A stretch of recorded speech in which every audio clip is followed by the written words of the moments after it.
కీర్తనల గ్రంథము 9వ అధ్యాయం 1-7 వచనాలు.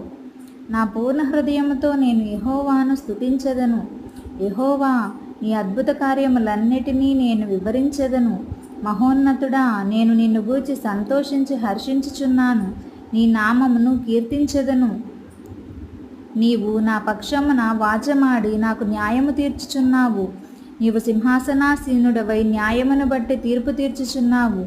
కాబట్టి నా శత్రువులు వెనుకకు మళ్ళుదురు. నీ సన్నిధిని వారు జోగుపడి నశింతురు. నీవు అన్యజనులను గద్దించి ఉన్నావు, దుష్టులను నశింపజేసి ఉన్నావు. వారి పేరు ఎన్నటికీ నుండకుండా తుడుపుపెట్టి ఉన్నావు. శత్రువులు నశించిరి, వారు ఎన్నడూ నుండకుండా నిర్మూలమైరి.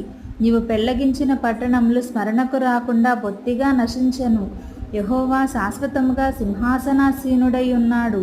న్యాయము తీర్చుటకు ఆయన తన సింహాసనమును స్థాపించి